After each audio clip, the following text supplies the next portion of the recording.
10월 14일 금요일입니다. 오늘 새벽 우리에게 주시는 하나님의 말씀은 사사기 9장 50절로 57절까지의 말씀입니다. 아비멜렉이 데베스에 가서 데베스에 맞서 진치고 그것을 점령하였더니 성읍 중에 견고한 망대가 있으므로 그 성읍 백성의 남녀가 모두 그리로 도망하여 들어가서 문을 잠그고 망대 꼭대기로 올라간지라.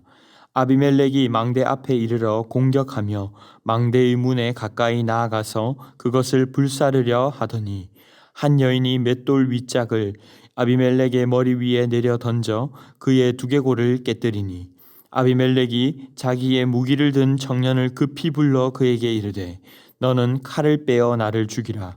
사람들이 나를 가리켜 이르기를 여자가 그를 죽였다 할까 하노라 하니 그 청년이 그를 찌르매 그가 죽은지라.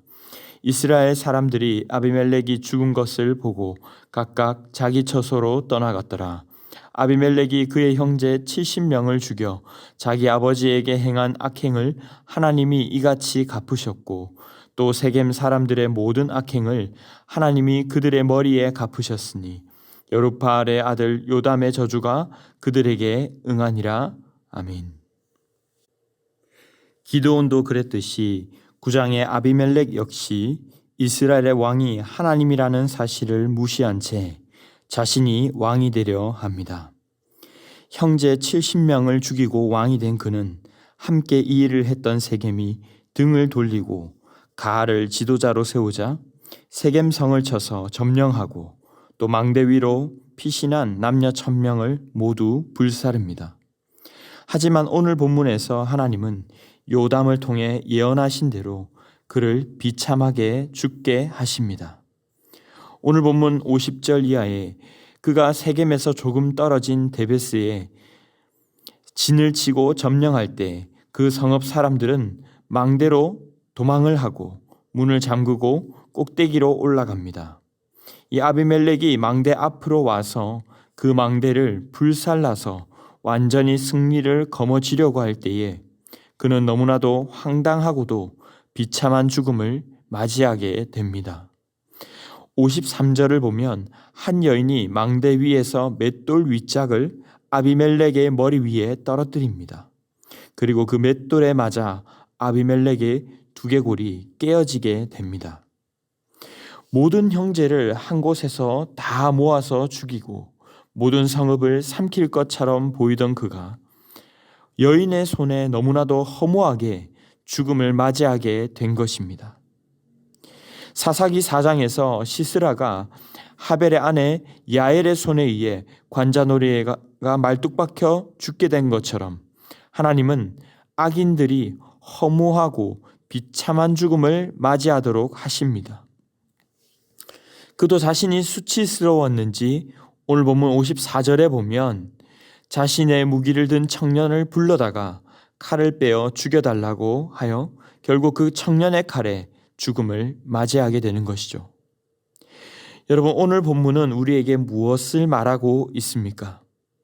먼저는 하나님은 반드시 악인을 심판하신다는 것입니다.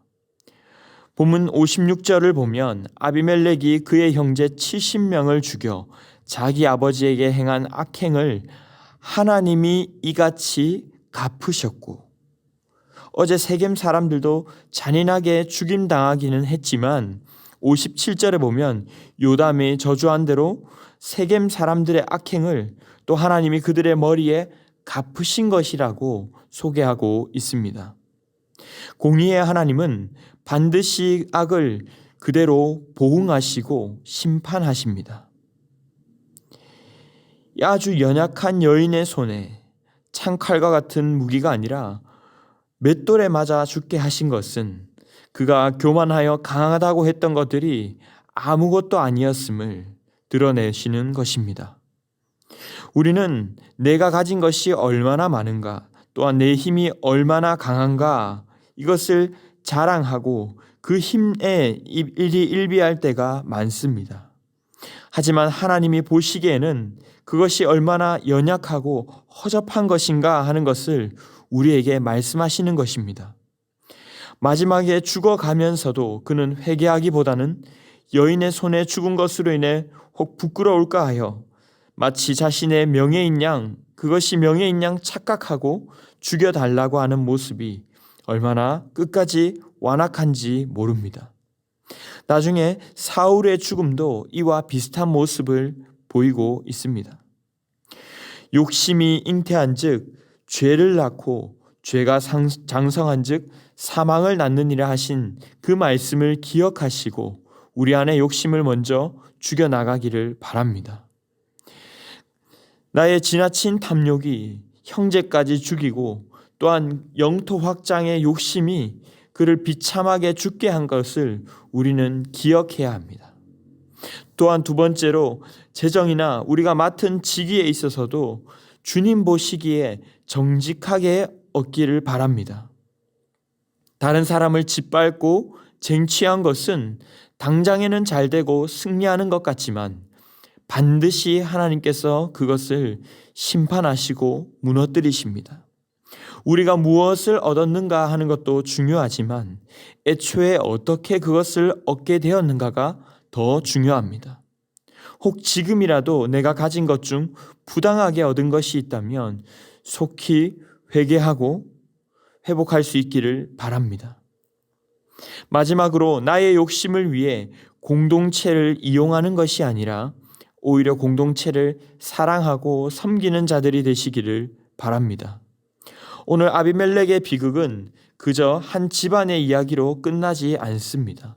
결국 이스라엘 공동체를 함께 병들게 하고 붕괴시켜 나가는 신호탄이 됩니다. 작은 것에서 시작된 균열이 결국 큰 건물 전체를 무너뜨린다는 사실을 기억하시고 나의 삶에서부터 깨끗한 삶, 거룩한 말과 행실로 살아가기에 애쓰시는 여러분들 되시기를 바랍니다. 말씀을 맺겠습니다. 하나님은 교만한 자를 대적하시고 악을 심판하시는 분이십니다.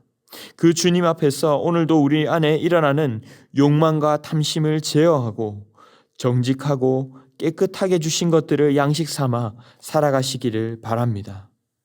나의 교만과 탐욕이 공동체에 해를 입힐 수 있다는 사실을 기억하고 다른 이들을 섬기고 사랑함으로 겸손함으로 아름다운 공동체를 이루어가는 귀한 주님 나라 백성들이 되시기를 주님의 이름으로 축원합니다.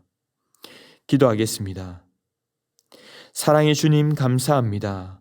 오늘도 은혜로 구원받은 자들에게 말씀 주셔서 오직 은혜로만 살도록 인도해 주시니 감사합니다. 악은 어떤 모양이라도 미워하시고 버리라고 하신 주님, 우리의 탐심과 교만을 따라 사는 것이 아니라 주님께서 허락하신 만큼 주님이 허락하신 깨끗한 것으로 살아가게 하여 주시옵소서. 교만하여 나의 유익을 위해 다른 사람을 짓밟는 삶이 아니라 섬기는 삶, 나누는 삶, 존귀히 여기고 소망을 주는 행복한 삶들이 다 되게 하여 주시옵소서. 이 모든 말씀 존귀하신 예수님의 이름으로 기도하옵나이다. 아멘. 이 시간 함께 기도하실 때 주신 말씀을 붙들고 기도하시고 주간 기도 제목을 따라 모든 소그룹 모임을 위해 기도하겠습니다. 다락방 모임, 전도의 모든 모임마다 예수 안에 한 가족같이 은혜 나누는 모임 되게 하시고 우리 교회 안에 소외되는 영혼이 한 사람도 없는 사랑 많은 가정 같은 교회가 될 수 있도록 모든 소그룹 순장님들과 또 교회를 책임지고 섬기시는 장로님들을 위해서 기도해 주시기 바랍니다. 특별히 이번 주일에 있을 새생명 축제를 위해서 기도하겠습니다. 먼저는 우리 성도들에게 베풀어 주신 구원의 확신 가운데 먼저 거하게 하시고 태신자들의 마음문을 열어주셔서 발걸음을 인도해 달라고 말씀 증거하시는 목사님과 모든 섬기는 손길 가운데 성령 충만케 하셔서 영생의 기쁨 누리는 천국 잔치가 되게 해달라고 합심 제목과 개인적인 제목으로 기도하도록 하겠습니다. 함께 기도하겠습니다.